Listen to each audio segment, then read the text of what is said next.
Alors aujourd'hui, on va parler de Pac-Man. Mais il ne devait pas s'appeler comme ça. Il devait s'appeler Puckman. P-U-C-K. Parce que Puck, ça veut dire manger en japonais. Mais ils n'ont jamais voulu l'appeler comme ça parce qu'ils avaient peur qu'à l'international, on gratte le P de Puck pour faire Fuckman. Mais c'est pas une chaîne de science ici? Bah si, bah tu veux de la science? Ouais. Bah, est-ce que vous savez que si on pétait pendant 6 ans et 9 mois, l'énergie dégagée par notre anus serait égale à l'énergie développée par une bombe nucléaire? Fusion! Bonjour les padawans de la physique, Obi-Wan pour vous servir. Bienvenue sur la chaîne qui répond à vos questions. Et pour ce faire, laissez-les en commentaire et j'y répondrai lors d'une prochaine vidéo. Aujourd'hui, on répond aux commentaires de moi. Vous avez vu le commentaire subtil pour voir que j'ai une chaîne Twitch? On en parle en fin de vidéo. Mais avant ça, on va quand même répondre à ma question. Et on va se pencher sur le fait que le dernier niveau de Pac-Man soit complètement buggé. Et pour ça, on va devoir parler de binaire. Je suis non-binaire. D'accord, mais de toute façon, ça n'a rien à voir. Nous, on va parler de numération binaire. On va déjà commencer par parler de comment on numérote dans la vie de tous les jours. Vous savez bien, 1, 2, 3, 4, 5, 6, 7, 8, 9, 10, 20, 30, 40, 50, etc. etc., etc. Bah ça, c'est une numération de base 10. Pourquoi?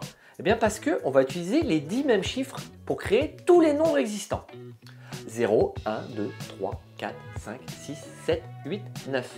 Et grâce à ça, eh ben on peut tout faire. Et on voit que ces chiffres sont au nombre de 10. C'est pour ça que notre numération est de base 10. Et donc, si je prends un 2, un 3 et un 7 sur notre base 10, eh ben je peux créer le nombre 237. Mais tout ça, ce n'est qu'une norme. On pourrait très bien compter dans d'autres bases, comme en base 2 par exemple. Bah, la base 2, c'est ça la numération binaire. Et si la base 10 est composée de chiffres de 0 à 9, bah, la base 2 va être composée de 0 et de 1. Et maintenant, la question qui vient à l'esprit, mais comment c'est possible de faire tous les nombres possibles avec juste des 0 et des 1? Bonne question. Eh bien, voyons ça tout de suite. Et voici le moment où on va parler de bits.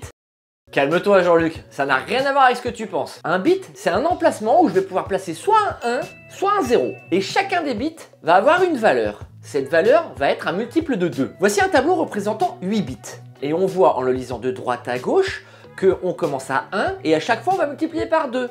1 x 2 ça fait 2, 2 x 2 ça fait 4, 4 x 2 ça fait 8, 8 x 2 ça fait 16, etc. etc. pour arriver au 8e bit qui est égal à 128. Si on devait parler un peu plus en mathématiques, on dirait qu'il n'y a que des puissances de 2.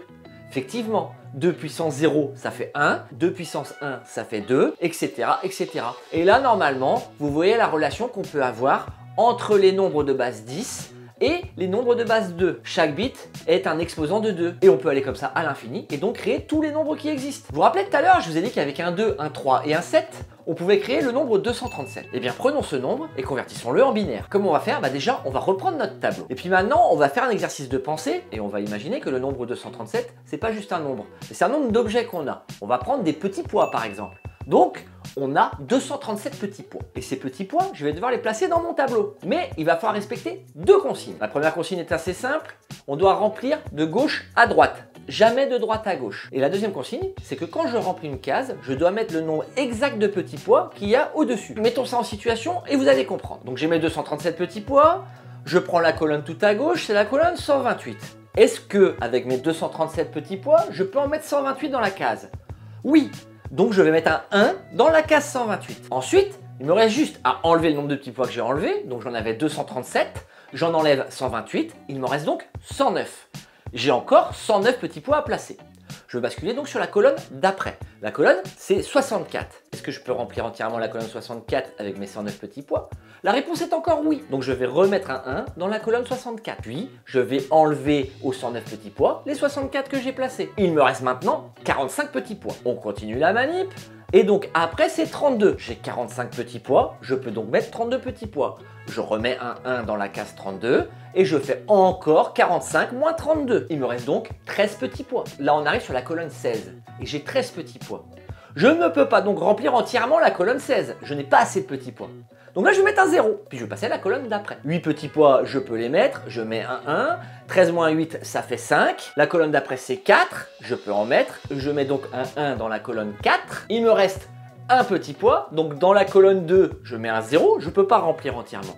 Et il me reste plus que la colonne du 1, il me reste un petit pois, et je mets un 1. Si on prend que les 1 et 0 en lisant de gauche à droite, on a notre nombre binaire. Et donc 1, 1, 1, 0, 1, 1, 0, 1, bah c'est 237, mais en binaire. Maintenant, pour que vous compreniez bien, on va voir comment on passe d'un nombre binaire à un nombre en base 10. Imaginons qu'on a encore 8 bits et que notre nombre binaire ressemble à ça. 1, 0, 0, 1, 1, 0, 1, 0. Et maintenant, on va le convertir en base 10. Eh bien, il suffit juste d'additionner le nombre qui est au-dessus de la colonne de chaque bit qui est égal à 1, et ça nous donne notre nombre en base 10. Là, en l'occurrence, ça nous donne 128 plus 16 plus 8 plus 2, c'est égal à 154. Et voilà, maintenant vous savez passer d'un nombre base 10 à un nombre base 2, et inversement d'un nombre base 2 à un nombre base 10. Aujourd'hui, on va pas aller beaucoup plus loin que ça. Et n'hésitez pas à me dire dans les commentaires si vous voulez qu'on aille un peu plus loin dans le langage binaire. Bon, c'est bien beau tout ce qu'on vient de dire, mais ça me parle toujours pas de Pac-Man. Voilà à quoi ressemble le niveau 256 de Pac-Man.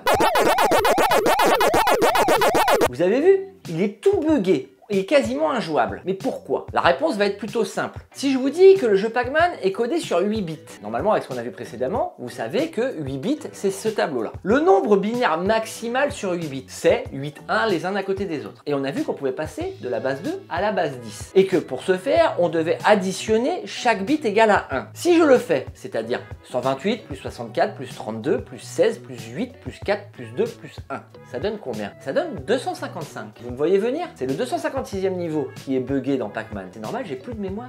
Je peux pas rajouter un de plus. C'est pour ça que ça bug. Et donc, là, je viens de parler de gaming, et c'est l'instant auto-promo, où je vais parler de l'ouverture de ma chaîne Twitch, que je vous mets bien sûr en description. Bon, rien à voir avec ce que je fais sur la chaîne YouTube, là, je vais faire du gaming. Rien n'empêche qu'on peut parler de science dans le chat. N'hésitez pas à venir me suivre. Actuellement, je suis sur l'apprentissage du speedrun de Super Mario Odyssey. Bon, vous attendez pas un truc de ouf, hein. Moi je suis un galérien. Hein. Là, mon tout premier speedrun que j'ai chronométré, il est en 2h11. Donc il y a une grosse marge de progression. Si ça vous dit de venir discuter avec moi et de me voir galérer, eh bien rejoignez-moi tous les dimanches soirs à 21h. Sur ce, cette vidéo est enfin terminée. Et donc passage obligatoire comme à toutes les vidéos. Si cette vidéo vous a plu, le petit pouce bleu qui va bien. Si vous voulez rater aucune de mes prochaines vidéos, ben on n'hésite pas à s'abonner, on met la cloche. C'était Obian qui vous dit que la science soit avec vous.